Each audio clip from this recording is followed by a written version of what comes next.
Hello, I'm Thyamix, and this is my first 100 days of hardcore Minecraft. During these 100 days, I built this massive slime farm as well as much more. However, when I started, I spawned in this jungle biome. I didn't like the jungle biome, so I just travelled. I didn't actually travel in that straight line like in this. I travelled all the way around and eventually found this village where I decided to settle. By then I'd already gathered a few iron tools, and this is where we start. First thing I did, just like in any other world, was mining. For some reason I thought digging out a very large tunnel was necessary. I mean, it was pointless, I could have done a one wide tunnel, but it looks nice now, so I guess it all ended up well. Then I have no idea why I kept it going here. Luckily for me, I did get stopped when I eventually accidentally hit the warden. I say that's a good thing, it's maybe not the best thing, but either way, I then went strip mining, as you can see. And I found quite a few resources. I got a few diamonds, I got some gold, some lapis, everything you really need to start out. And obviously I got a lot of deep state. Once I got back to the surface, I decided to build a staircase up this cliff because the top was inaccessible beforehand. I quickly planted a small field halfway up and then cleared out all the trees at the top before clearing the second half. I used acacia mostly because it fit with the rest of the village, but honestly I didn't really like how it looked afterwards. Bit too orange for me. Either way, I proceeded to craft and place down my enchanting table right here. All I need now is to get bookshelves, which doesn't take very long.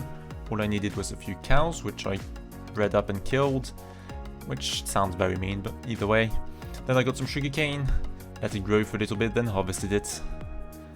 And there you go, a few bookshelves. That was very easy. Now I'm ready to enchant. Or at least I would be. Unfortunately, I don't have any XP. Luckily for me, when I was mining earlier, I found this skeleton spawner. So I dug it all out, set it up as a skeleton farm, which didn't take very long. It's a very simple farm design. And once I did all of that, I set up a nice room for it. It looks nice, and most importantly it's safe, so I won't die. Here you can see it all working. And thanks to that XP I was able to enchant a couple tools, and also most importantly, all of my armor. Also I got a horse. Horses aside though, this is when all the fun begins. Now we've got good armor and tools. I was wearing armor in this clip, replay mode was just buggy. Either way, I've started building an iron farm. Didn't take me very long. Villagers for some reason decided to cooperate, which never happens. And there you go, I had a functional iron farm within 30 days of starting the game. After which I decided I need some wood, so I cut down this forest. Then, if I'm being honest, I may have gotten slightly carried away, because I cut down these trees. I mean, that's fine. Then I replanted these trees, and then I cut them down again. Then I planted them again, and went to cut down this forest. And after replanting the forest, I cut down even more trees. Yeah, that's a lot of trees. And then I cut down this absolutely massive tree. Now I wanted to get started with villages, so I dug down here to set up a villager breeder. This design didn't actually work, so I rebuilt it afterwards, but that's fine. Then I built this trading hall. I think it looks quite nice personally. I used spruce, stripped oak, and then stripped dark oak for the floor. I quickly had to extend it though because it was honestly very small. Still a lot of work to do now, but that's all I was willing to do for the first few days because I had other things in mind for the first episode. So I quickly finished up the floor, didn't take me very long. And here we go. Here's our trading hall. Now, let's go outside because there's a lot of stuff to be fixed up here. First of all, I covered up all the cliffs and remade all the paths because most of them were terrible. You couldn't really walk from one side of the ridge to the other. Then I planted this nice field of poppies just outside the trading hall, and I think it looked quite nice. And here it is, our new villager trading hall. And as it turns out, if too many villagers stack in here, they will glitch out. And now I have villagers everywhere. Either way, I'll fix that at some point.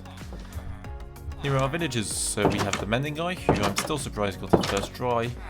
We also have a few other librarians, including looting, flame, respiration 3, fortune 3, and unbreaking 3. And then we have these guys with swooping edge 3, sharpness 5, aqua affinity. Then we have a few farmers, and that's pretty much it. To trade with the farmers, I wanted pumpkins and melons. So I decided to build a few rather large pumpkin and melon farms. I used a relatively simple design. It's by Illmango, I think, unless he just made the tutorial. Either way, it's relatively basic, and I set it up it works really well. I honestly produce quite a few melons and pumpkins if I bothered AFKing at it for any time.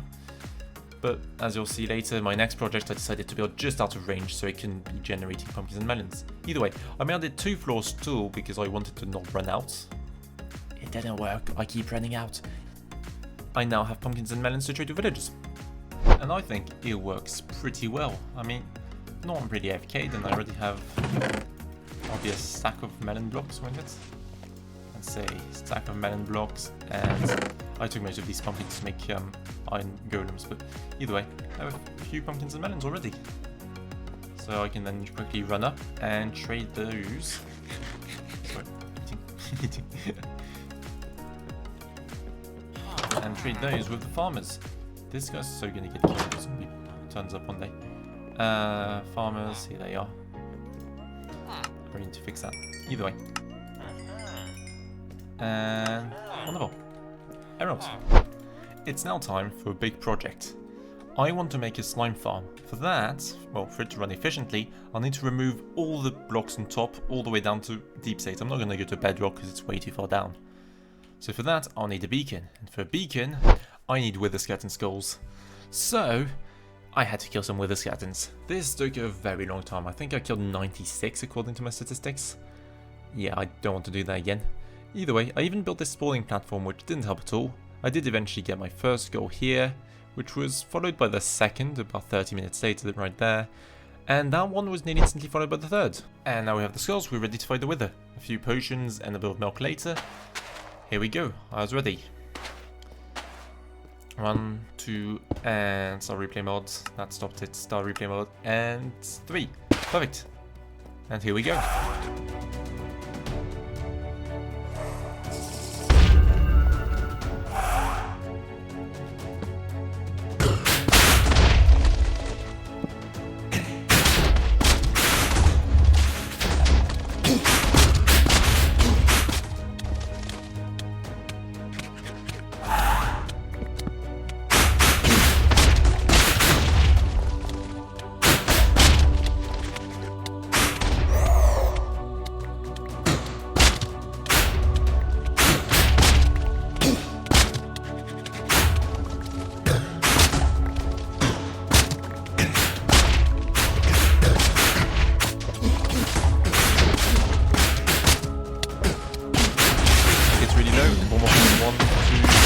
Dead. Let's go. Okay, heat up. Where's my milk? There's milk. And we got it with the star. Let's go. And using that with the star, I made a beacon. And you can see it right here.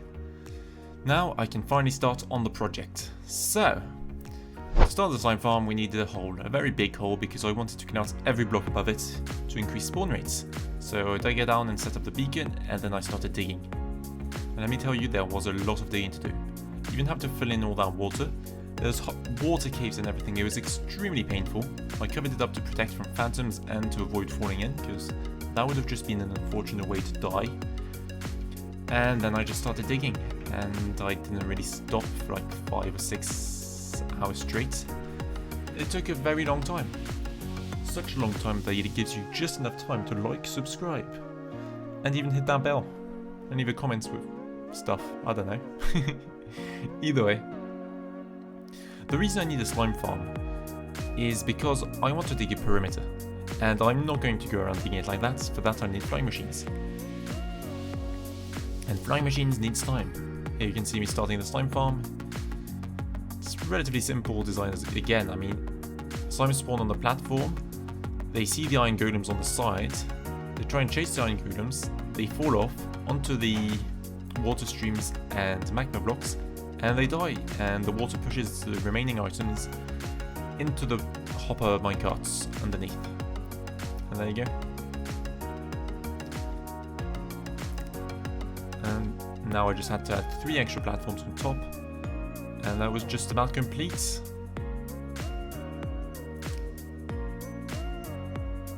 Okay, and we're back. So, back where we started. Let's go down quickly and see the farm. As you can already kind of see, I got a bit lazy when it came to spawn proofing the floor, so I may have just covered most of it with water. I mean, it works just fine. Also, oh yeah, there's no way down, I removed the ladder before. Forgot about that. Never mind. I'll just jump down here. Just put a ladder back up later. Either way, I mean, you can see slimes are spawning, so it is working slightly. Let's see how many slime balls I have. Well, that's bad. Not at all. Okay, that's okay. That's 6 between the 2 chests. 7. Over half a stack now. That's the lie. That was exactly 31. Okay, 31 slime balls. I mean, it's not great, but seeing as I haven't actually AFK'd at all, I've just finished building it. Not bad. And we've now reached the end of the video. If you've enjoyed, make sure to leave a like and subscribe. And comment what you think I should do next. And I'll see you next week.